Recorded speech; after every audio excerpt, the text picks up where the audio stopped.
Je voudrais, à l'entame de mon propos, remercier toute la presse qui est venue répondre massivement à notre invitation et dire que je vais d'abord m'exprimer en français et ensuite je m'exprimerai en langue nationale, donc le Wolof. Je voudrais dire que cette conférence de presse sera axée sur 2 points. Donc, il y a un premier point et c'est celui qui me tient le plus à cœur. C'est le point qui concerne la mairie de Dakar. Et ensuite, je terminerai cette conférence de presse par une question d'actualité. Alors, j'ai pris sur moi de convier la presse à cet échange, surtout échanger avec le peuple de Dakar. J'ai été absent pendant quelques semaines et je suis rentré à Dakar hier. Nous nous apprêtons à voter le budget de la ville de Dakar pour l'année 2024 et je suis au regret de constater qu'après avoir déshabillé la ville de Dakar, comme vous le savez aujourd'hui, Dakar est peut-être l'une des seules villes capitales au monde qui s'apprête à ne plus avoir de port, étant une ville portuaire, qui s'apprête aujourd'hui, après avoir été déshabillé d'un stade, d'un aéroport, et je peux continuer à en citer, après avoir été privé d'un emprunt obligataire. Aujourd'hui, on a décidé de dépouiller Dakar, après avoir déshabillé Dakar. Comme vous le savez, le budget de la ville de Dakar n'est qu'une prévision budgétaire en recettes et en dépenses. Et il y a des taxes qui sont très importantes pour la ville de Dakar, et sont ces taxes qui nous permettent de pouvoir mettre sur la table un budget qui nous permet de pouvoir satisfaire les besoins des populations dakaroises dans le cadre des 9 domaines de compétences qui nous sont transférés par le Code général des collectivités locales. Grande fut ma surprise de voir que pour l'année 2024, plus ou moins pour l'année 2023, excusez-moi, pour l'année 2023, l'État du Sénégal a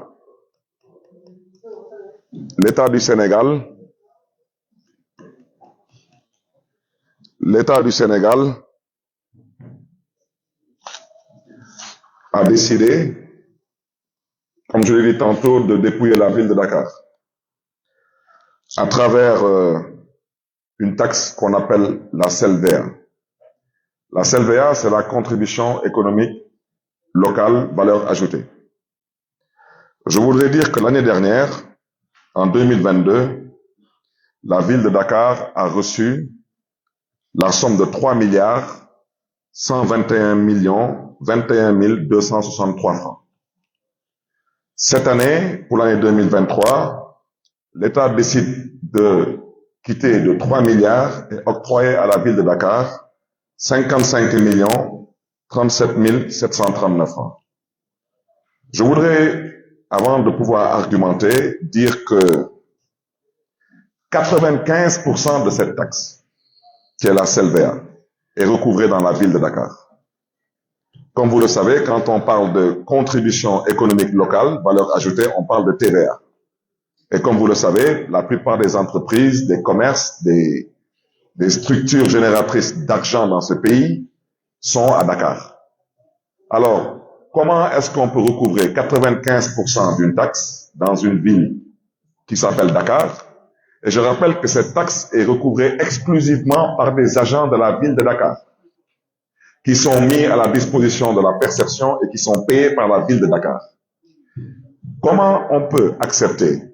l'année dernière qu'on nous donne 3 milliards 121 millions 21 263 francs et que cette année, nous dégringolons à 55 millions 37 739 francs. Ce n'est même plus une volonté de vouloir asphyxier Dakar. Ça devient un sabotage. Je tiens à dénoncer cet état de fait. Je m'excuse de la qualité du son, mais il y a un problème ici. Quelqu'un doit régler ce son.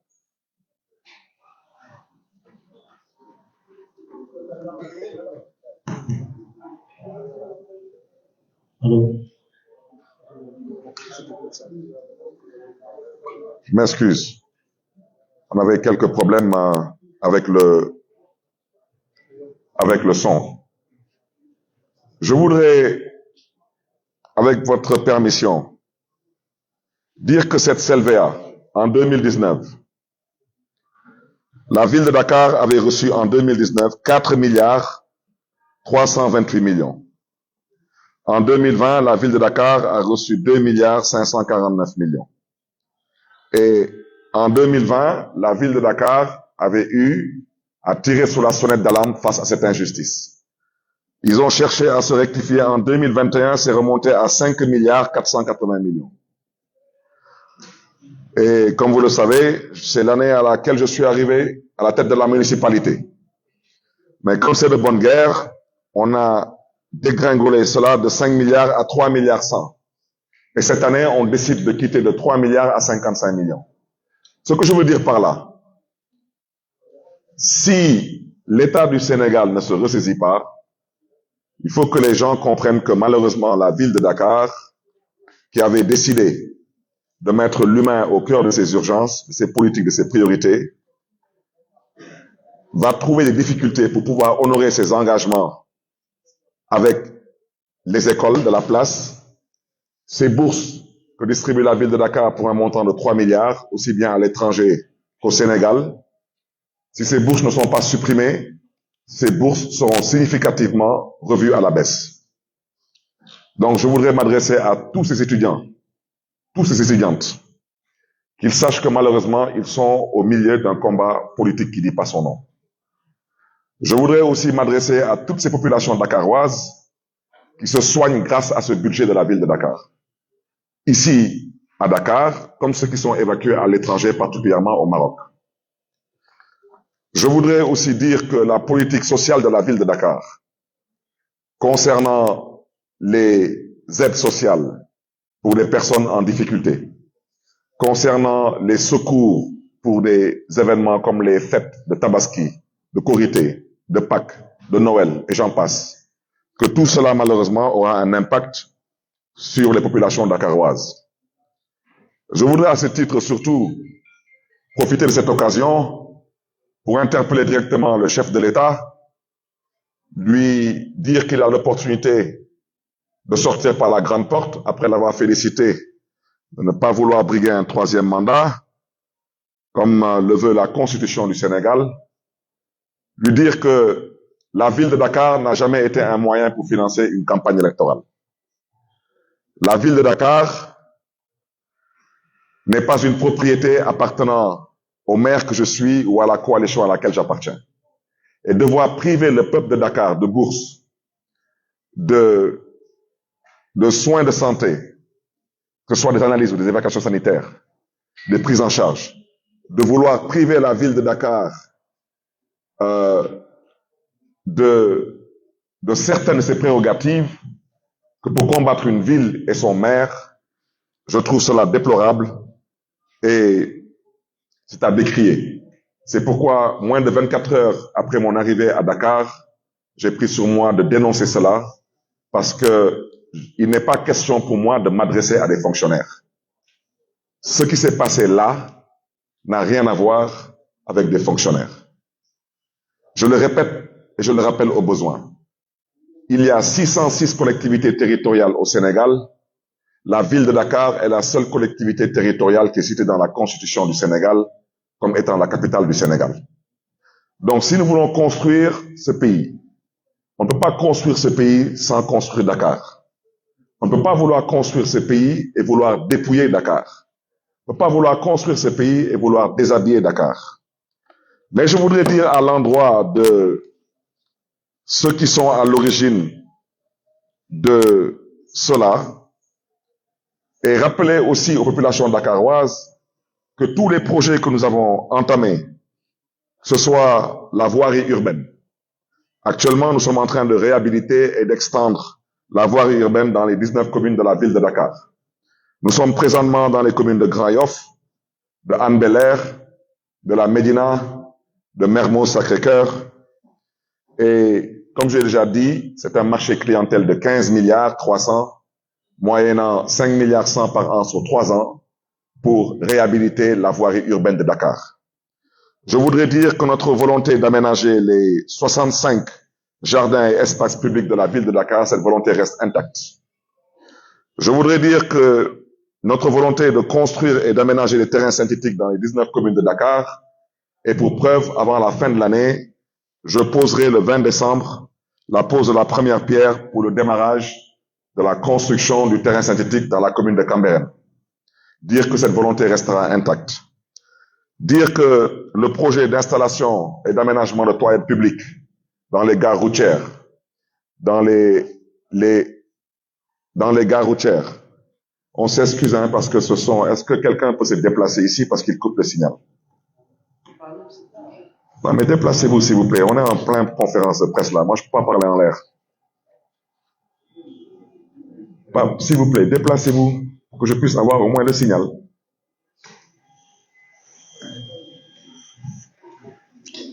Je voudrais dire que notre volonté de construire le CIM de Cambérène reste aussi intacte. Ce sont des engagements qu'on a pu prendre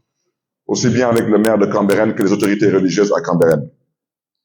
Je voulais dire que l'inauguration avant la fin de ce mois d'un des plus grands centres d'hémodialyse de Dakar sera effectif. Et ce centre de dialyse sera inauguré d'ici la fin du mois de décembre. Je voudrais aussi rappeler que la construction des 4 centres médico-scolaires dans les 4 arrondissements du département de Dakar, cette volonté reste intacte. Le projet de relamping de la ville de Dakar avec l'extension de l'éclairage public, mais aussi le pavoisement de la place de l'Indépendance et les grandes artères de la ville pour les besoins des fêtes de fin d'année, nous nous y attelons. Et à ce titre, nous invitons les populations dakaroises à s'approprier du pavoisement sur différents sites de Dakar, des aménagements réalisés par la ville de Dakar pour pouvoir embellir cette ville pour les besoins des fêtes de fin d'année. Je voudrais dire aussi que la construction du CM Adama Diallo dans la commune de Mermoz Sacré-Cœur, ce projet se réalisera. La construction du lycée dans l'arrondissement de Grand Dakar, dire aussi que la ville de Dakar s'engage à le réaliser. Dire aussi que la construction du pôle parents-enfants de l'hôpital Abbas Ndao, nous sommes en phase de finition. Ce sont des engagements de campagne que nous comptons respecter. Dire que les travaux d'extension du centre de gériatrie de Wakam, ces travaux aboutiront, Inch'Allah. Dire aussi que la construction et l'installation d'une salle IRM dans l'hôpital Abbas Ndao se fera dans le premier semestre de 2024. Dire que la construction et l'aménagement de la place des cultures urbaines de Dakar avec un skatepark à Grand Yoff, cela a déjà été réceptionné. Je terminerai en parlant des travaux d'aménagement concernant les cimetières de Saint-Lazare et de Yoff. Dire actuellement que tout ce qui est pavage est terminé, nous sommes sur les parkings et les murs de clôture. Dire que l'aménagement et le pavage des lieux de culte, nous avons commencé avec la grande mosquée de Liberté 3 en face du commissariat de Djepel, ainsi que la paroisse des martyrs de l'Ouganda. Et dire que toutes les grandes mosquées de la ville de Dakar seront pavées dans le courant de l'année 2024. Je parle des mosquées dans lesquelles on prie le vendredi. Ainsi que toutes les églises de Dakar seront pavées. Je terminerai par dire que les travaux d'aménagement des allées Khalifa Boubacar Sy sont lancés. Ce n'est que le début pour pouvoir montrer et démontrer aux besoins de la population dakaroise qu'on peut désencombrer, on peut désengorger et que les bandes de terre sont faites pour être des aires de détente, de promenade, des parcours sportifs, des aires de rencontre et de loisirs et non des aires de vente et le faire sans avoir à utiliser la violence envers des concitoyens. J'ai voulu énumérer tout cela parce que Si le bon Dieu nous prête longue vie,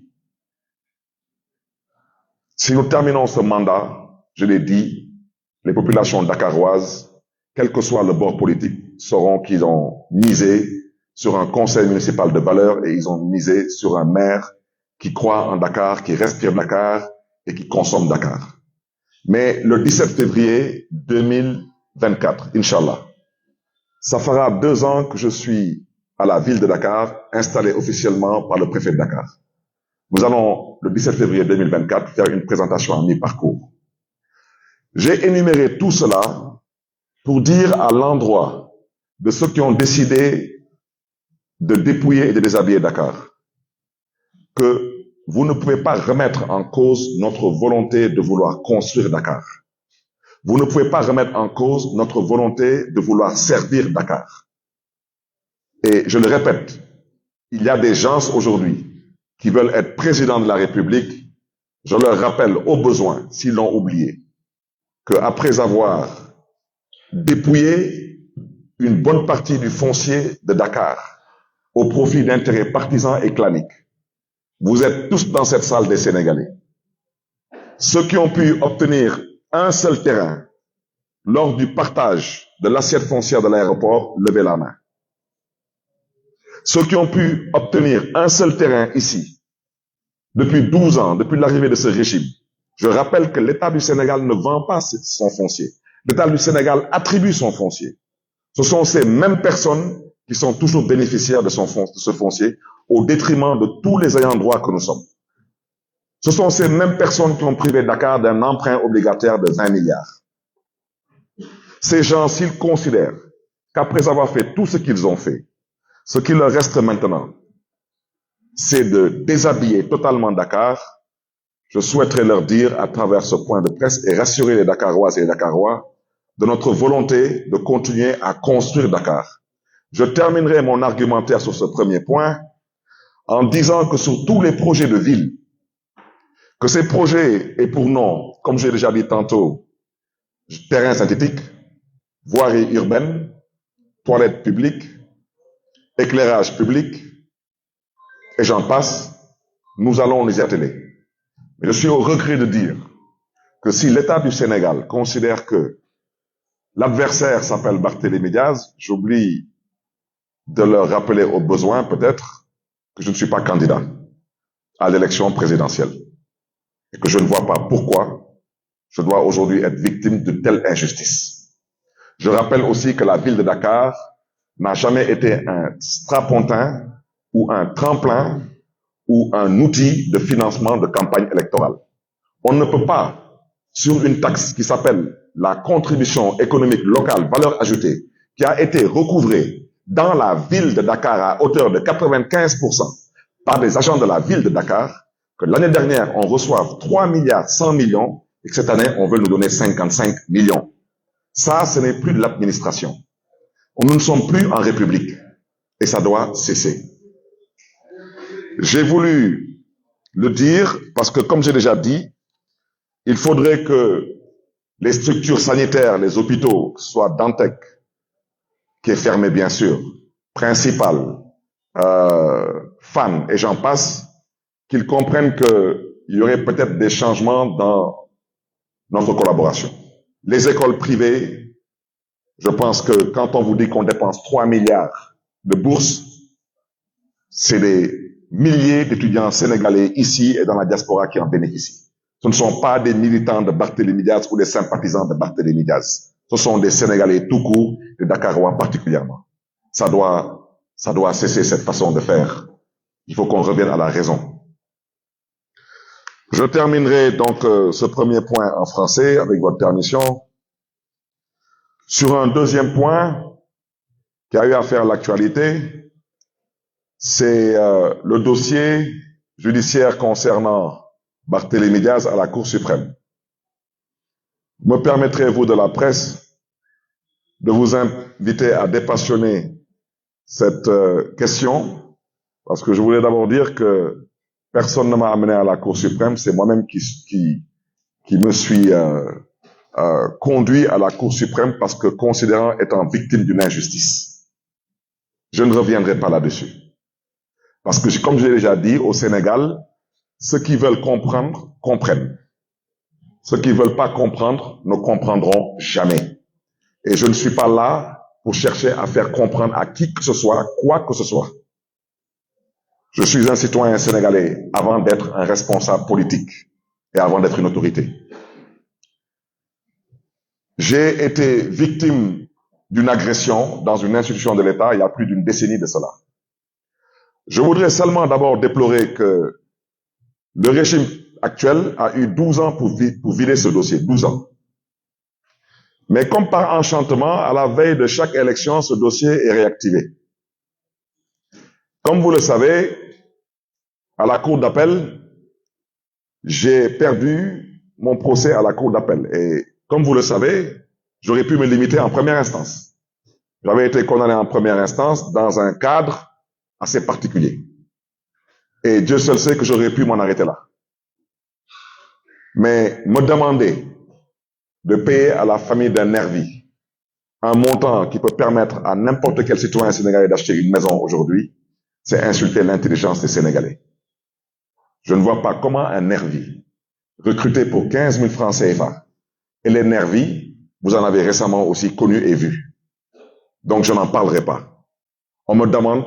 d'indemniser la famille de ces nervis qui étaient venus me faire la peau. Je refuse. Et je continuerai à refuser jusqu'au bout. Et si je n'ai pas gain de cause à la Cour suprême, ils sont libres de faire ce qu'ils veulent. Je ne signerai jamais un chèque au profit de cette famille, jamais de la vie. Si cette famille n'a pas l'humilité, la décence de comprendre que cette situation était une situation déplorable pour toutes les parties, je ne suis pas là pour être le dindon d'une quelconque farce. Je refuse. Ça veut dire que demain, n'importe quel nervi qui perdra la vie dans la rue devra être indemnisé. Donc pendant qu'on y est, que tous les chômeurs aillent devenir des nervis. On me dit que je suis poursuivi en pénal. On me dit que je suis poursuivi pour assassinat. Mais en pénal, c'est vous qui portez les charges. À vous d'apporter les preuves. Personne n'a pu sortir l'arme du crime et personne n'a pu apporter la preuve que j'ai tué cette personne. J'ai tiré et j'ai bien tiré. Et je le dis et je le répète. Si quelqu'un s'aventure à refaire cela, je referai la même chose. Parce que je ne suis pas entré en politique pour y perdre ma vie. Je suis entré en politique pour apporter ma modeste contribution. Je voudrais inviter la presse à ce stade à deux choses. Premièrement, à dépassionner ce débat. La Cour suprême ne va pas me juger. La Cour suprême va examiner ce qui a été fait en cour d'appel. Il faut qu'on se comprenne. Le 22 décembre, je serai avec les artisans dakarois à la foire internationale de Dakar. Et quand je quitterai là-bas, j'irai rejoindre Khalifa Sall à l'intérieur du pays dans notre quête de parrainage. Je ne compte pas aller à la Cour suprême parce que la Cour suprême ne me juge pas. La Cour suprême va examiner ce qui a été fait à la Cour d'appel. C'est ce que je vais d'abord dire. Ensuite, demander à tous les militants de Taxawu Sénégal, à tous les sympathisants de Taxawu Sénégal, s'il vous plaît, ne venez pas chez moi parce que je n'irai pas à la Cour suprême. Ne cherchez pas à m'accompagner parce que je n'irai pas à la Cour suprême. Et s'il vous plaît, de grâce, n'allez pas à la Cour suprême. Il ne s'agit pas d'aller là-bas mettre une quelconque pression. Il n'y a que deux choses qui vont se passer le 22 décembre. Ou la Cour suprême confirme ce que la Cour d'appel de Dakar a eu à donner comme verdict. À partir de ce moment, j'aurai épuisé toutes les voies de recours que m'offre la justice sénégalaise. Mais je voudrais que les choses soient claires. Quand on parle de la mairie de Dakar, j'invite les uns et les autres à informer vrai et juste, parce que même si je suis condamné, je garde mon poste de maire de Dakar. Le poste de maire de Dakar, il y a des gens qui n'attendent qu'une seule chose, c'est que je perde ce poste. Boulen Tchatou, mairie de Dakar. Boulen Ko Tchatou. La mairie de Dakar, je ne bougerai pas d'ici. Donc, demain, bëgg dalal sen xel, Et puis, à certaines personnes qui sont si excitées et si enthousiastes de me voir perdre la mairie de Dakar, parce que donc, pour la mairie de Dakar, je souhaiterais vous rassurer, je ne bougerai pas d'ici. Pour le poste de député à l'Assemblée nationale, et c'est là-bas où je vous invite, vous de la presse, à bien suivre mon raisonnement. Je l'ai déjà dit, je fais de la politique. Je ne suis pas arrivé par accident en politique. Je suis un enfant et un pur produit du Parti socialiste. La politique, je la fais sans aucune passion. Je voudrais dire, concernant le poste de député, que je dénonce cette volonté de vouloir remettre en cause le parrainage parlementaire du candidat Khalifa Ababakar Sall. Et je m'explique. Nous sommes 14 députés Tahaou à l'Assemblée nationale. Le parrainage parlementaire, nous avons besoin de 13 députés. Je ne parlerai pas de certaines manœuvres qui consistent à vouloir peut-être débaucher ou vouloir peut-être faire des choses peu catholiques pour éventuellement voir comment un ou deux députés de notre coalition peuvent se retrouver dans une situation autre que la situation qui devait être une situation logique. Je vous fais une petite parenthèse. Je pense que lors des élections, les dernières élections, vous avez vu des mandataires être détournés par l'argent. Il y a même des mandataires qu'on a vus dans les institutions de l'État, assis avec des hautes autorités de ce pays, prendre des enveloppes. On a vu des mandataires saboter des listes. Ne soyez pas surpris demain de voir des députés qui devraient naturellement parrainer un candidat, décider qu'ils n'ont jamais signé, ou décider qu'ils ont peut-être décidé de parrainer un autre candidat. Parce que le parrainage, il est libre. Suivez mon raisonnement. Si la Cour suprême confirme ce qu'a dit la Cour d'appel, il faut d'abord que le ministre de la Justice, au passage, vous me permettrez de saluer Maître Aïssata Tall Sall, parce que c'est d'abord une mère, mais c'est une camarade socialiste qui a été mon avocat en première instance lors du procès dans cette affaire de la fusillade de Mermoz-Sacré-Cœur. Une femme qui m'a défendu bec et ongle et une femme pour qui j'aurai toujours du respect et de la considération parce qu'elle m'a toujours défendu au franc symbolique. Aujourd'hui, elle est ministre de la Justice et je l'en félicite. Je voudrais dire que donc, en cas de confirmation par la Cour suprême de ma condamnation par la Cour d'appel de Dakar, parce que honnêtement, je ne sous-estime aucun poste de responsabilité. Je considère aujourd'hui que dans ma trajectoire politique, j'ai dépassé le stade d'être député. J'ai été député à plusieurs reprises, j'ai été membre du bureau de l'Assemblée nationale du Sénégal et je pense m'être toujours comporté de façon exemplaire à l'Assemblée nationale, même si des fois, il a peut-être fallu taper sur la table pour se faire entendre et se faire comprendre. Donc je voudrais dire que on n'en arrivera pas là, je leur ferai l'économie de cette génuflexion. Mais, chers collègues, je vais vous dire où le bas blesse. Actuellement, l'Assemblée nationale a voté le budget. Actuellement, la session ordinaire est normalement fermée. Là, l'Assemblée est en session pour examiner des projets de loi. On n'examinera pas des projets de loi jusqu'au mois de janvier. Donc, si Barthélémy Diaz perd son poste de député, je rappelle qu'à l'heure où je vous parle, Barthélémy Diaz a déjà parrainé le candidat Khalifa Ababakar Sall. Si Barthélémy Diaz perd son poste de député, le parrainage de Barthélémy Diaz n'est plus valable. Vous êtes d'accord avec moi? Donc, Tahaou Sénégal et son candidat de 14 députés descendent à 13 députés. Je vous dirai pourquoi. Mon suppléant est l'actuel maire de Grand Yoff. Il s'appelle Pape Madiop Diop. Et je lui souhaite, si c'est le cas, je lui souhaiterai bon vent à l'Assemblée nationale.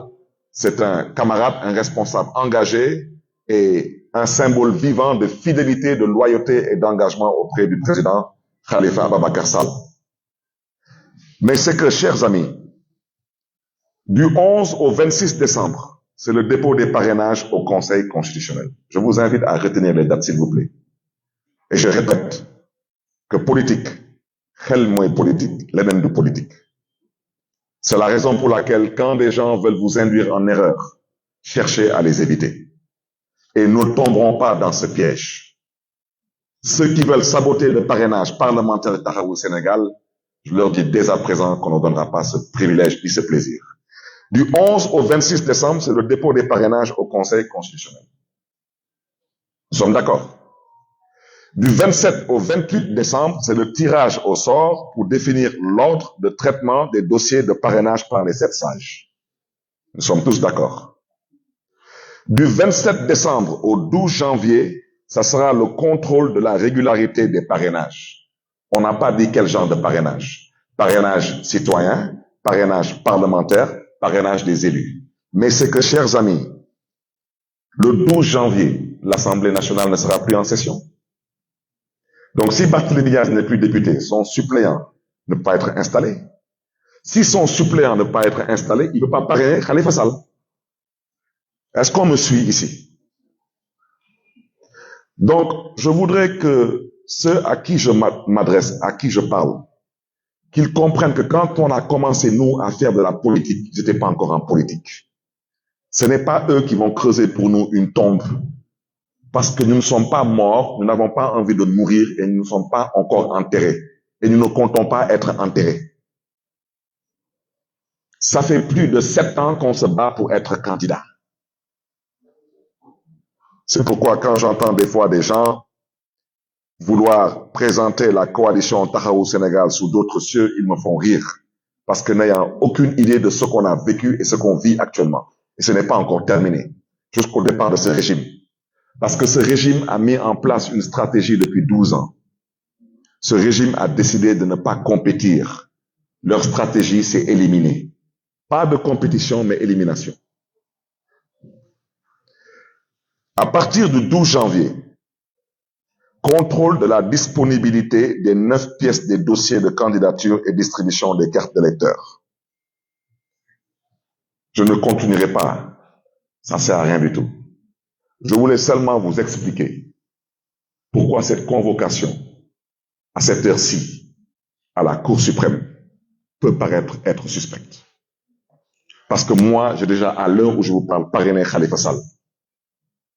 Me faire perdre mon poste de député, c'est faire perdre à Taxawu Sénégal un parrain parlementaire. Il en restera 13. Imaginons même une minute que tout ce qu'ils ont fait en sabotant des listes avec des mandataires qui n'arrivent pas à réussir cela. Mais le destin divin, on ne le maîtrise pas. Si un député de Taxawu Sénégal, Yalla bu mu am, fait un accident et meurt, le parrainage parlementaire est à l'eau. Quant au parrainage citoyen,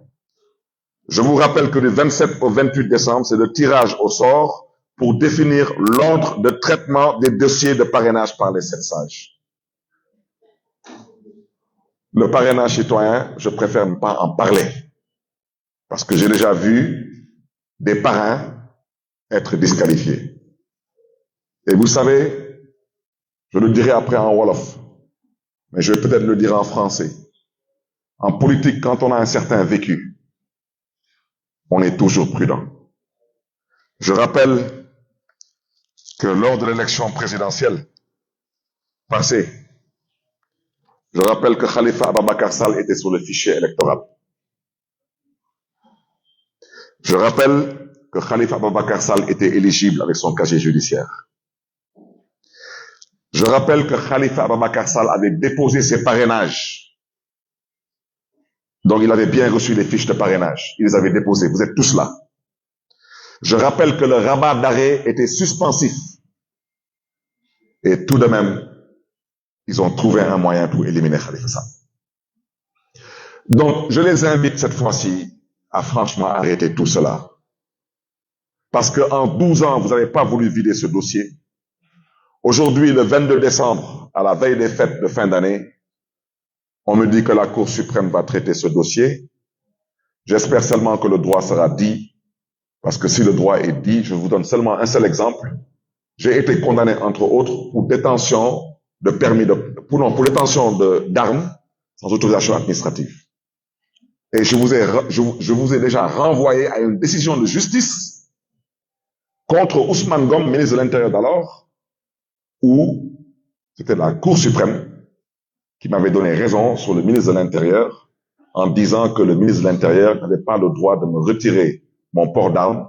que j'avais reçu de ses services, en l'occurrence de la direction de la sûreté du territoire, en bonne et due forme, et que, au vu de la personnalité que j'étais et au vu du contexte politique dans lequel on était, que j'avais le droit d'être armé. Donc, dire que je suis condamné pour détention d'armes à feu sans autorisation administrative, ça relève encore du complot politique, politico-judiciaire, si je peux m'exprimer ainsi. J'ai décidé de ne pas parler de la justice. Je terminerai en français par cela. J'ai décidé de ne pas parler des magistrats parce que, comme j'ai déjà dit, j'ai décidé de me recouvrir le corps d'huile. Comme on dit en Wolof, dama diwo diwlin. Ça veut dire que ceux qui doivent partir, pour ne pas dire ceux qui sont déjà finis, je souhaiterais qu'en partant, qu'ils ne cherchent pas à m'emporter avec eux. Donc, je préfère ne pas parler de magistrat parce que une petite virgule, comme vous le savez, peut être reconsidérée en outrage à magistrat. Donc, je m'en remets à Dieu parce que Dieu est le seul maître de nos destins. Je pense que tout de même, il faudrait que les gens reviennent à la raison. Khalifa Sall doit être candidat. Khalifa Sall sera candidat. Et Inch'Allah, Khalifa Sall sera président de la République du Sénégal. Je terminerai ce propos en français en invitant toute la presse et invitant bien sûr par ricochet toutes les populations dakaroises disponibles. Demain samedi, ici à l'hôtel de ville, à 16h, à venir à la présentation du livre sur M. Khalifa Abubakar Sall, Parcours d'un homme d'État. Ce livre a été écrit par son conseiller politique, M. Moussa Taye, qui se trouve être mon actuel directeur de cabinet. Je vous remercie de votre aimable et précieuse attention.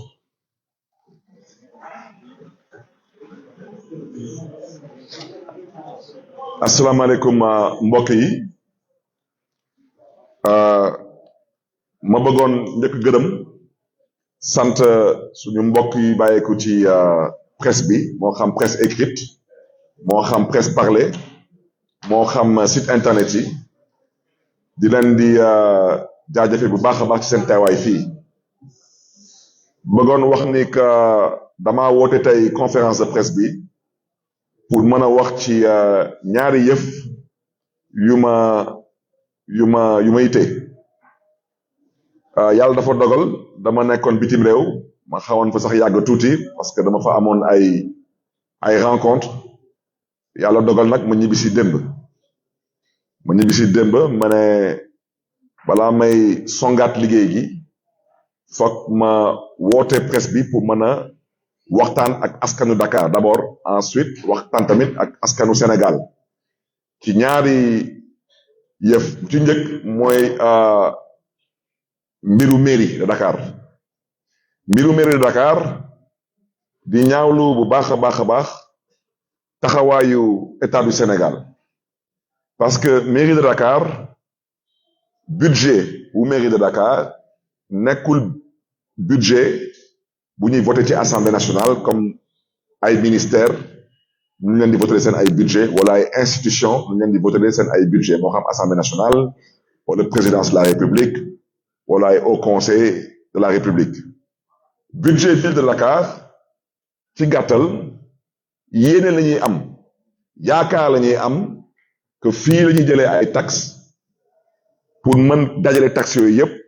pour que loolu mën a doon lu ñuy woowe budget de la ville de Dakar budget boobu nag luñ ciy ñaawlu dafa am benn taxe bu ñuy woowe CLVA mooy contribution économique locale valeur ajoutée ku ne valeur ajoutée rek yaa ngi wax waxu TVA ñëpp xam nañ que TVA daanaka ci ay gox yu am ay activité économique foofu lu ñu mën a am ay TVA doo nekk ci diggu àll bi dafa am TVA mënul nekk CLVA boobu daaw laa wax daaw te yàggul ville de Dakar mi ngi jot 3,1 milliards ci CLVA boobu parce que 95% wu taxe boobu fii biir Dakar dañ koy dajale te agent yuy dajale taxe boobu ñoom ñëpp ay agent wu ville de Dakar lañ ville de Dakar la leen di fay ñoom nag ñuy liggéey perception de Dakar ren nag ñu ne ñoom dañuy jógee 3,1 milliards wàcc ba 55 millions nekk dañ koy baaxee waa ville de Dakar ma ne wax dëgg yàlla lii du jaay doole lii du yabel lii du maa tey lii mooy lu ñuy woowe ñàkk gëm yàlla nit ki nag soo jeexalee da ngay ànd ak ngor soo jeexalee da ngay jëm a rafetal lii yëpp jaru ko lu may ñaawlu man ba may egsi mairie de Dakar 2021 la woon pour won leen nag nu ñuy xeexee ville de Dakar ci 2019 ñoom ñu ngi baaxee waa ville de Dakar lu toll ci 4,328 millions 2020 ñu jël loolu wàccee ko ba 2,5 milliards 2021 ville de Dakar da doon am 5,480 millions ci même taxe boobu xam ngeen entre temps parce que suñu waxee valeur ajoutée rek mooy daanaka lu fi yokk ci ay business moo xam ay restaurant moo xam ay hôtel moo xam ay salon de coiffure moo xam lépp fu ñit di fay TVA ñëpp d'accord nañ que askanu Dakar mu ngi yokku kon askanu Dakar su nekkee di yokku mais à la kulli àll TVA yi day yokku ñoom nag 2022 ñu ne comme waa ji toog na ci mairie Dakar dañ ko jëlee 5 milliards wàcce ko indi ko 3 milliards ma ne leen gongo duñu tere liggéey ren nag ñu ne dañ koy jëlee 3,121 millions indi ko 55 millions loolu ma bëgg a wax ci leer loolu état su xoolaatulee taxawaayam dama bëgg a wax ak ndaw ñi surtout xale yi am ay bourse fii biir mairie de Dakar bourse yi mi ngi toll ci 3 milliards mooy bourse ñuy fay fii ak bourse ñuy fay bitim réew loolu dina jafe lool ci mairie de Dakar pour mën a honorer engagement yooyu ñu ngeen xam ne ñu ngi leen di faj ci ay hôpitaux moo xam principal moo xam Fann moo xam CTO moo xam ñu nga xam ne dañ leen di évacuer particulièrement Maroc biig rek maa ngi waxtaan téléphone ak directeur du hôpital bi muy dalal suma xel ci Moussa xale bu ñu évacué woon mooy xale bu jotoon ñàkk yaayam ak ñaari magam yu góor ñu évacué woon ko Maroc pour mu mën a am greffe de la peau mu ne ma Moussa alhamdulilah tey lay génn ngay dalal xelam pour wax ko mairie Dakar jël na ay dispositions sax pour ñu wutal ko appartement Maroc pour que période bu mënoon toog Maroc pour def ay testam mu mën fa toog dans des conditions adéquates ak tantam waxuma sax ñu nga xam ne ni ñu ngeen di jox ay bons pharmacie ak ñu nga xam ne ni ñun ñooy fay seen ay analyse ñoom tamit lii su ci état xoolaaturee taxawaayam dina jafe lool pour mairie de Dakar di mën a continuer di honorer ay engagement maintenant nag du ma wax ci ay waxu ay ñu nga xam ne seen loxo jotul seen ginnaaw ci mairie de Dakar la ñu amee yaakaar pour mën a fayal seen doom yi ay école wala mën a fay seen ay lois wala ñoom seen daal ci gàttal mooy lu ñuy woowee les aides sociales waxuma sax ay waxu tabaski korité Pâques ak ñoom seen mais loolu ma bëggoon wax ci leer lii nekkatul politique lii nekkatul xeex nit lii nekkatul xeex ville lii mooy lu ñuy woowee sabotage ma bëggoon nag dalal xelu askan wi ñun dañu fal ngir liggéey Dakar lu may ñaaru rek mooy lu ñu gaayee bëggee xañ yéene bu ñu am ci askanu Dakar parce que ba ñuy politique di campagne dañu wax ci waxu doomu aadama mais dañuy jël doomu aadama sargal doomu aadama fonk doomu aadama yëkkati doomu aadama jàppale bépp doomu Ndakaaru bu bëgg a jàng bu mën a dem jàngi bépp doomu aadama bu bëgg a faju ñu jàppale ko bu mën a faju bépp doomu aadama bu am xat-xat ñu mën ko dimbali ci xat-xatam ndax mu mën a dund ville de Dakar mën a yëg ville de Dakar man loolu lay ñaawlu wante su ci yàlla àndee incha allah le 17 février 2024 soretul parce que 17 février 2022 dañu yàlla baaxee ñu ñëw toog fii biir mairie Dakar préfet Dakar installé ñu fii ci salle bi kon 17 février 2024 dina def ñaari at ñu ngi fii ci mairie Dakar dinañ def lu ñuy woy bilan à mi-parcours mais ma bëggoon déjà dalal xelu askanu Dakar mais tamit di wax ak ñuy xeex ville de Dakar ne leen lépp lu ñu am ci yéene ci liggéey tali yi biir Dakar dañ fa fas yéene gën a góorgóorlu ci jamono yi nii ñu ngi ci commune u Grand Yoff ñu ngi commune u Parcelles Assainies ñu ngi commune u Médina ñu ngi commune u Mermoz Sacré-Cœur ñu ngi commune u Hann Bel-Air te 19 communes yëpp dañ ko fas yéene liggéey pour mën a taaral Dakar sànq rek lañ ma wax ni que marché bi approuvé nañ ko donc xam naa fii ak 3 semaines dinañ commencé liggéey cité Kër Gorgui bëggoon tamit dalal xelu askanu Dakar ne leen 65 jardins ak espace public yu ñu fas yéene liggéeyaat biir Dakar te exemple bi mooy su ngeen demee xool ci commune de Biscuiterie ci gox bu ñuy woowee bopp di ngeen gis le jardin témoin loolu lañ ko fas yéene dupliqué waat ko dans 65 espace public fii bi Dakar bëgg a wax tamit que le 20 décembre bi mooy normalement semaine prochaine lay def la pose de la première pierre moom mooy nekk le début de l'aménagement des terrains synthétiques dans les 19 communes de Dakar donc pour lii di Cambérène foofu la ñuy dooree Cambérène incha allah te pose de première pierre bi mooy nekk le 20 décembre wax tamit que lii di installation ak aménagement aux toilettes publiques yi moo xam ci gare routière yi ci espace public yi ci école yi ci garage taxi yi dañ ko fas yéene tamit réaliser bu ci des tamit lii di construction CM Cambérène ak construction CM Adama Diallo ak construction lycée arrondissement bu Grand Yoff dañ ci fas yéene tamit taxaw bu baax a baax wax que tamit balaa ñu génn ci at bi dinañ inaugurer le centre de dialyse de la ville de Dakar le centre d'hémodialyse de la ville de Dakar comme vous le savez bu ñu tëjee hôpital Dantec ba tey suñu mbokk yi nga xam ne ni yàlla daf leen nattoo feebar boobu wax dëgg yàlla ñu ngi dund lu metti donc may dalal seen xel fu mu nekk nii xam naa daaf bi mu may xool parce que suma objectif mooy góorgóorlu ba lii di dialyse képp ku yàlla nattoo nga am feebar boobu soo ñëwee ci centre boobu nga mën a faju te bañ a fay te yàlla mën a ci def sutura incha allah moo tax may sàkku ci état bi dañu xoolaat seen taxawaay xeex Barthélémy Dias amul solo mënul leen ma xeex ba am daan suma kaw mënul nekk mënul leen xeex askanu Dakar wala xeex ville de Dakar ba am daan suñu kaw mënul nekk xoolal leen seen taxawaay parce que nit ñi dañu sonn nit ñi ci lii lañu yaakaar pour mën a faju mën a jàngi mën a gis seen bopp lii dafa ñaaw bëgg dalal xelu askan wi wax leen tamit que lii di suñu yéene pour tabax ñeenti centre médico-scolaire yuy nekk ci ñeenti arrondissement au département de Dakar dañ ci fas yéene tamit def suñu kéem kattan bu ci des tamit mooy le projet de relamping te su ma jumulee je crois que waa Dakar mën nañ seede lu may wax tey ñu ngi taal lampi ñu ngi taaral Dakar ci fête de fin d'année yi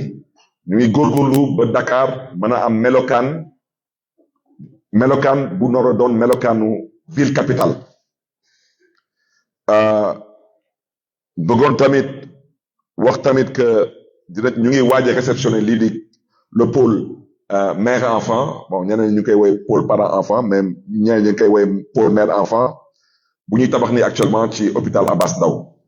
bëggoon tamit wax ci hôpital Abass Ndao boobu tamit ñu ngi jublu si construction bi ak installation ou salle bu nar a accueillir IRM Abass Ndao te la commande est déjà faite wax tamit ci waxu travaux d'extension du champ de GRT de Ouakam am na retard naam wante dinañ ko réceptionner incha allah wax tamit ci waxu construction ak aménagement wu place des cultures urbaines kooku inauguré nañ ko ba pare te bëggoon wax que ñu ngi actuellement ñu ngi song lii di travaux d'aménagement wu ale Khalifa Ababacar Sy te suñ ci pare lu ñuy jublu si ci loolu mooy mën a won suñu mbokk yi parce que xuloo xeex mënuñu jaar ci xuloo ak xeex bu tabax dëkk bu tabax ko dañ koy waxtaane dañ koy pencoo suñu mbokk yi nekk ci mbedd yi ñu ñuy woy ay ambulant duñu ay sàcc dañuy daan seen doole wante dañ leen naroo won ñu teg seen bët ñu xam ne ni que dafa am ay place pour liggéey daan seen doole ak am ay place pour nit ñi mën a dem di fa féexlu moo tax ale Khalifa Ababacar Sy yooyu suñ ko liggéeyee ba ñi ñi teg seen bët ba ñi ñi d'accord na ni que fii du place pour lal ay marchandises wala jaay loolu la ñu fas yéene dem defi ci Corniche HLM suñ fa jógee dem ci boulevard Gueule Tapée mooy jógee place Obélisque dem ba Abass Ndao jógee Abass Ndao dem ba rue 6 jógee rue 6 dem ba Soumbédioune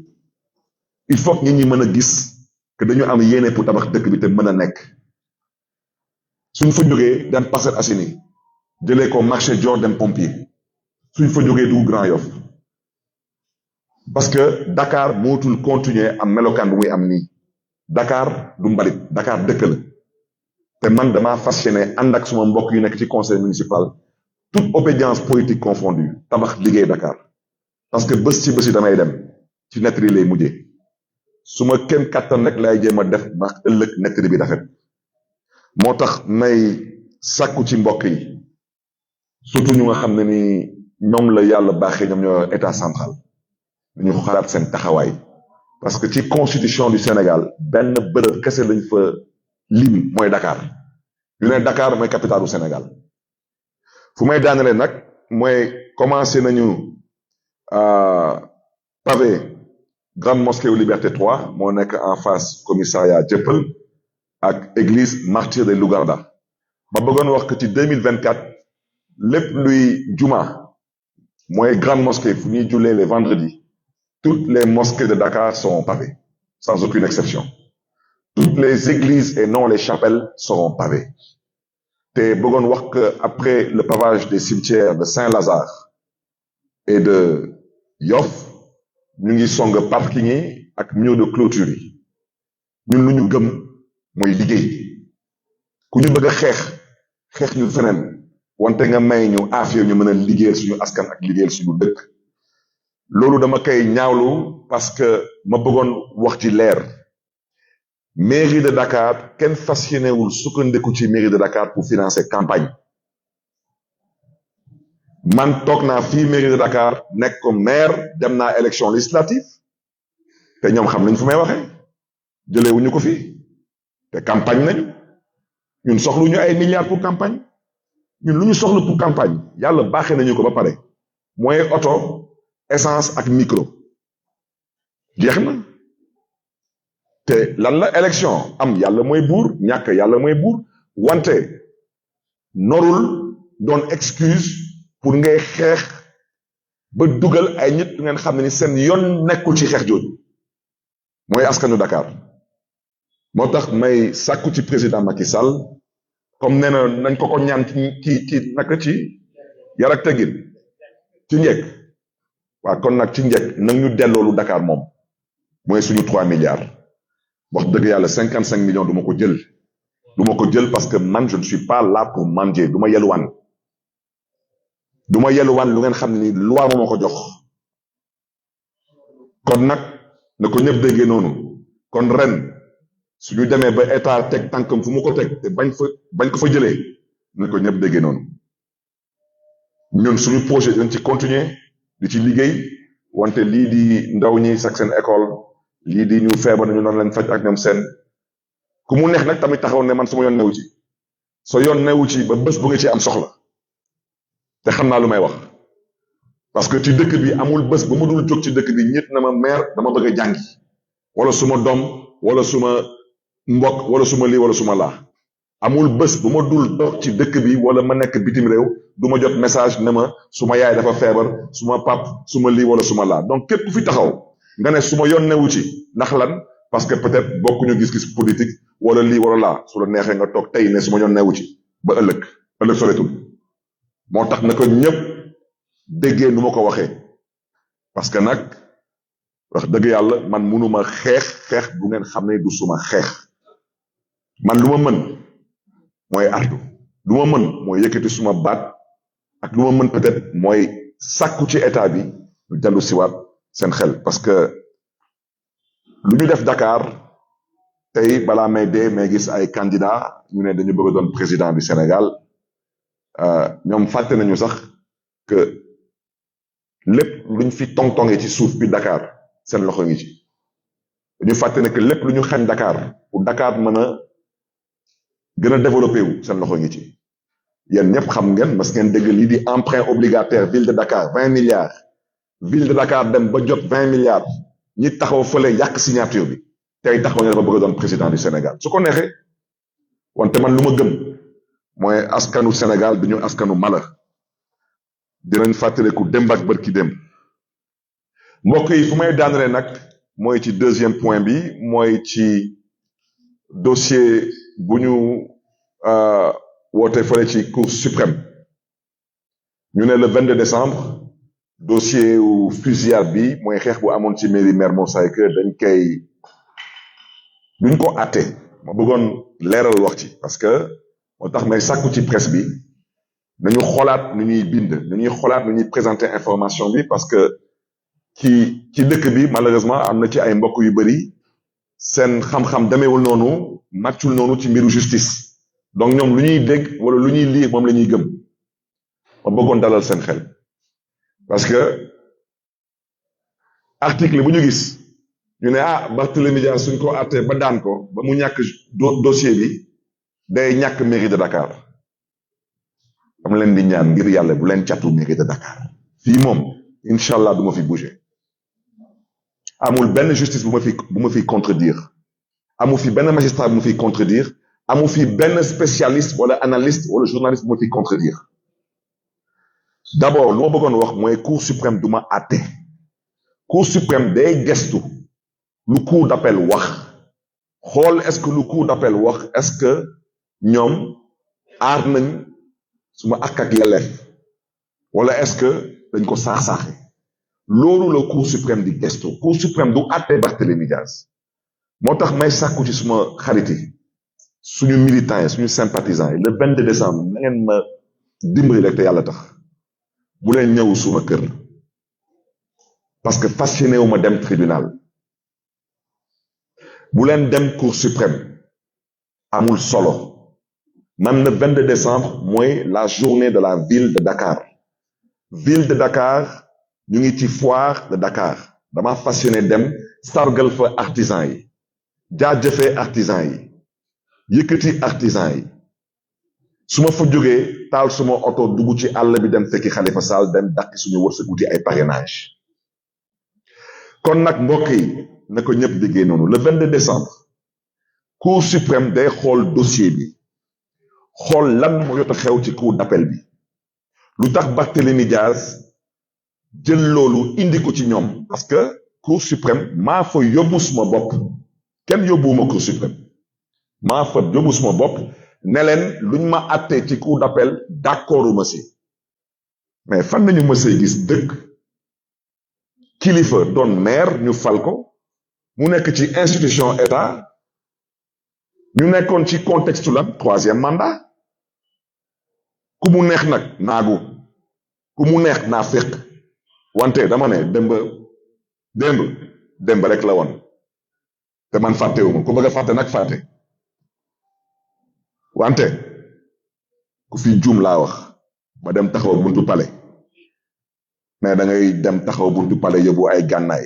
lu la fay fekk di nga mere ku la deful dara ku fi juum ne yaa ngi dem taxaw buntu préfecture wala buntu gouvernance même ñu may àtte ñoom waa cour suprême ñoo koy àtte dossier bi ku juum ba dem cour suprême ne da ngay wër cour suprême yor ay gànnaay lu la fay fekk yaa tooñ sa bopp man dañ ma fekk ci institution de l'État kenn fekkuma suma kër kenn fekkuma suma tool kenn fekkuma ci mbedd gi dañ ma fekk ci institution de l'État mu am drapeau du Sénégal lu fa xew ñëpp ko gis man dañ ma atte kenn attewuma flagrant délit kenn attewuma en civil dañ ma atte en pénal lan la loi bi wax loi bi nee na yow yaa dut baaraam ne diw moo def lii kon yow yaa nar a indi les preuves ne lii moo ko def nii la ko defee ak gànnaay bi ci bërëb bi man lu ma def wax naa ko tey maa ngi toog fii mairie de Dakar buntu bi amul katnaar ku mu neex taxaw fii kaas wante dama ne ku fi rep ba da ngay ñëw mairie Dakar comme nu gars yi ñëwoon ci mairie Mermoz Sacré-Cœur ngeen xam ne ndaanaan na ngi fi ba léegi parce que bakkan gi yàlla moo ko dénk duma ko fi abale duma ko fi tayle te ku ko bëgg a jël di nga ma wax ban kanam laa la won ba nga may yeb laa wax moo tax ma ne lu ma wax waxoon ko wax ko waxaat ko mooy je me suis défendu légitime défense la preuve cour d'appel dañ ma daan na ma yow da nga yoroon gànnaay te yoroo woon këyit pour yor gànnaay man leen lu ngeen di wax du dëgg parce que jox naa leen décision cour suprême bu ma jox dëgg ci atte bu ngeen atte ak ministre de l'intérieur Ousmane Ngom nekkoon ci dëkk bi bëggoon ma jaay doole na ma yow amatoo droit yor gànnaay ma ne ko yow da ngay fooy sa xel yow soo amee gànnaay ma am gànnaay noonu la mbir bi demee ñu dem cour suprême ne Ousmane Ngom amoo dëgg kii kilifa la ci dëkk bi te kii bakkanam a ngi ci xottu gerte kon nag këyitam da ngeen di ko delloo kon nag ngeen ma mën a atte cour d'appel ngeen da ngeen ni ma daan parce que damaa yor gànnaay te yoruma ci këyit moo tax ma daal di jël décision cour d'appel jël ko yóbbu ko cour suprême bu ci des ñu ne man naa fay njabootu xale boobu te ñàkk bakkanam ma fay leen 20 millions ne ku fi dem léegi Bambilor wala dem Kër Njaayloo wala dem Sangalkam am ci kër dama ne man su ma noree fay 20 millions képp ku toog Sénégal di chômeur soxlawul ngay mbëkk gaal na nga nekk rek nu ñu koy waxati sax nervi suba gars yi jox la 20 millions loolu fan la am bàyyi sa kër jël 15 000 francs pour ñu dal ci kaw nit ki aar boppam ne ay mbokkam taxaw fële nañ leen jox 20 millions balaa may leen di jox 20 millions ma jël 20 millions yooyu jox ko SOS village des enfants wala ma jox ko empire des enfants du ma ko def je ne le ferai pas na ngeen ma daan autant de fois que vous voulez lu dul jeex rek mooy lu musul am te dama ne dañ def leen neex dëkk bi man am naa yaakaar fii ak ñaari weer dëkk bi day changer te su changer ce dossier là il fera l'objet d'un autre procès on va revisiter le procès et les mêmes magistrats boobaa ils diront le droit mais c'est quoi cette histoire nekk ci dëkk ñu ne amoo droit aar sa bopp loolu mooy lan yéen xanaa dem ba wala bërki dama gis leen nervi ci dëkk bi yor ay fetal ñaata ñi te jot a ñàkk seen bakkan depuis les 3 ou 4 dernières années là fan ngeen fi gisee procureur woo fi nervi fan ngeen fi gisee nervi buñ fi àtte yéen ñëpp gis ngeen fi ay nervi ci mbedd yi yor ay gànnaay gis ngeen ko wala gisu leen ko kan lañ fi àtte ñaata doomu Sénégal a ñàkk seen bakkan fan ngeen mës a gis procureur taxaw woote enquête moo tax ma ne ma bëgg a wax ci leer man lenn rek ma ci jaaxal saay bu ñu waxee élection suba la ñu daal di yëngalaat dossier bi dossier Macky Sall toog na fii 12 ans depuis 12 ans mënul vider dossier bi ba may wut mairie de Dakar damaa génn sous préfecture Almadies déposé suma dossier rek rajo bi ne yaay Barthélémy Dias dossier xaw ma lan fusillade tey ñu ne Khalifa Sall mooy candidat man duma candidat mais dinaa leen wax nag lu tax lii yëpp am te man duma juum man politique ku ma bëgg a wóor ndomb tu te réveilleras le matin de bonne heure parce que man dama namp politique dañ ma yar ci politique ma xam politique man député la Khalifa Sall candidat la heure bu may wax ak yéen ni man pare naa Khalifa Sall ba pare man signé naa pour Khalifa Sall parrainage parlementaire ñun ñuy 14 députés Khalifa Sall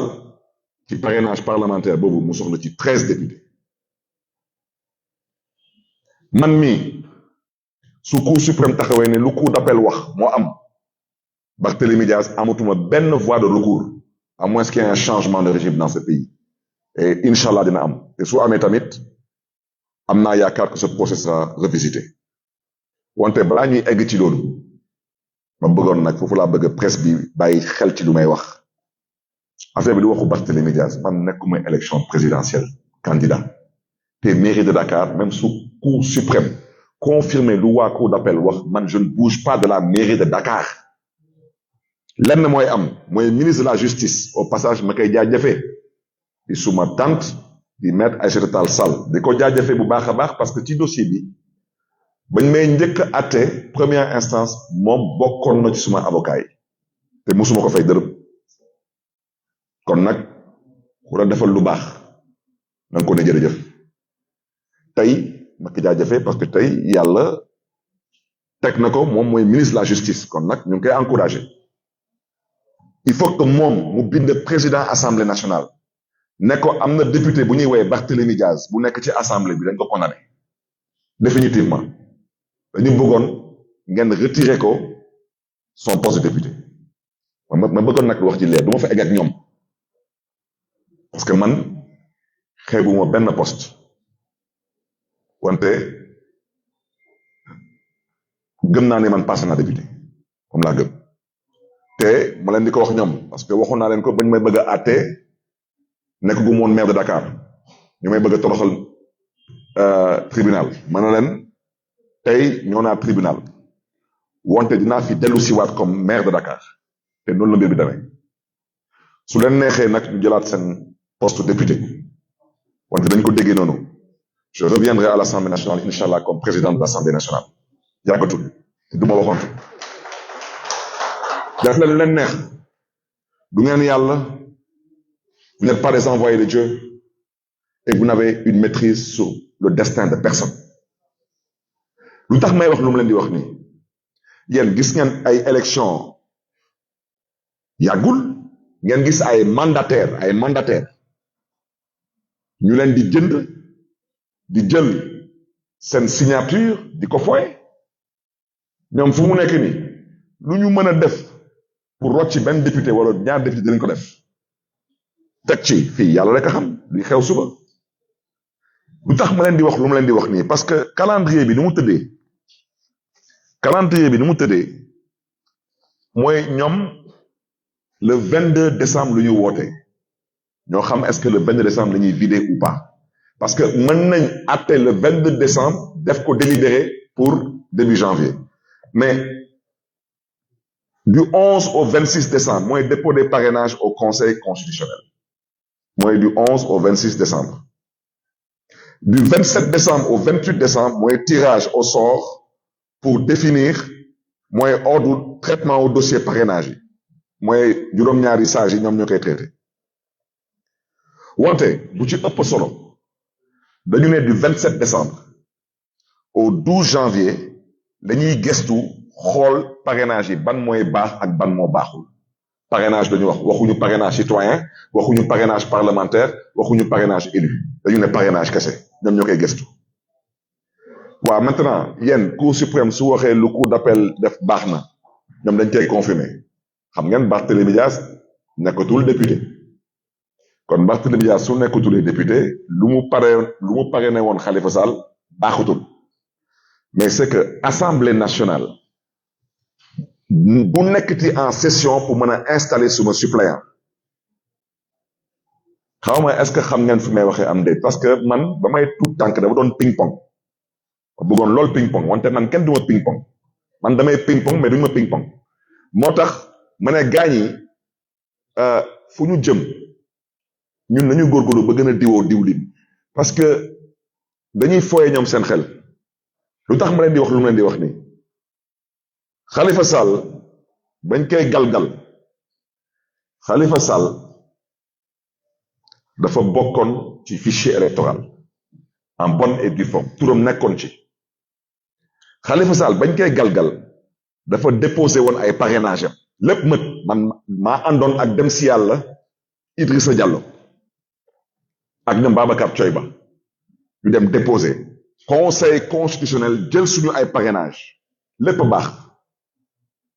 Khalifa Sall bañ koy galgal amuloon à l'époque lu am tey mooy jamono Khalifa Sall dañu waxoon le rabat d'arrêt il est suspensif tey ñoom changé nañ loi bi waaye yow ku nga xam ne daf la jaay doole teg ci maa tey nga nekk ci fichier am sa ay parrainage déposé yow rabat d'arrêt est suspensif moom mu jóg nekk yow mi yow bokkoo kooku su amee sañ-sañu def loolu asamaan lu may wax nii parce que lu may wax nii mooy du 27 décembre au 12 janvier actuellement assemblée nationale nekkul session ordinaire assemblée actuellement mi ngi ci session extraordinaire parce que day examiner ay projet de loi ça veut dire que assemblée balaa le 31 décembre au plus tard balaa le 5 janvier assemblée tëj na ay buntam c'est fini kon assemblée même su amee député bu muy démis de ses fonctions assemblée ne va plus se réunir pour am benn suppléant bi mën a dugg te man ku mën a remplacer mooy suma rakk di suma doomu ndey di nit ku baax nit ku wër muy Pape Madiop Diop di maire Grand Yoff mais ñoom nañ ma wax boobaa suñ ma daanee na ma lu cour d'appel wax ñoom moom la ñuy dëggal waaw maintenant naka la Pape Madiop Diop di duggee assemblée pour mën ma remplacer ci parrainage bi moo tax ma bëggoon leen ñaax ñu gën a xoolaat seen taxawaay parce que man dama diwoo diwlin kenn du dem di ma yóbbaale kooku moom du am moo tax kenn du ma dégg ma tudd ay magistrat du man ak ñoom man xam naa ñu may xeexal wante damay biiralaat lu ma wax damay ñaawlu doxalin bi parce que nga am 12 ans pour vider dossier bi yow saay bu ñu waxee suba mooy élection rek nga indiwaat dossier bi mais yow ça franchement jusqu'à quand quoi à un moment donné il faut qu'on apprenne à se respecter te ñoom nee nañu à partir du 12 janvier dañuy commencer di gestu di xool pièce su dossier yi yan na ci baax ak yan na ci baaxul nga xam ne ni amatoo benn possibilité pour rectifier donc loolu dañ koy wax pour leeral askan wi ñu xam ne ni que fu ñu ñii di waxee ak lu xew dëgg-dëgg ça n'a rien à voir moo tax may sàkku ci presse bi il faut vous départir de l'émotion la sensation soyez objectif sur les faits Barthélémy Diaz député pas député ça c'est le cadet de mes soucis moi je vis pas beaucoup moins sur ci wax ji je n'ai jamais touché mon salaire de député il tombe dans mon compte je le redistribue yàlla suturaal na ma donc député ou pas député man soxlawul passeport diplomatique ñëpp ma xam maa ngi sant yàlla donc lu nekk ci ginnaaw lii maa ngi ñaan yàlla rek yàlla naa juum wante ñoom xam nañ te xam naa ñu ngi gërëm ñëpp di sant ñëpp di gërëm tamit mbokk yi jërë ngeen jëf. xam naa j'ai peut-être oublié la présentation du non mais wax naa ko ba pare waaw di jéglu rek wante dama doon wax doon bëggoon baaxee ñeneen nit ñi incha allah suba fii ci mairie de Dakar dañu fas yéene sargal le maire honoraire de la ville de Dakar di Khalifa Ababacar Sall ak présentation du livre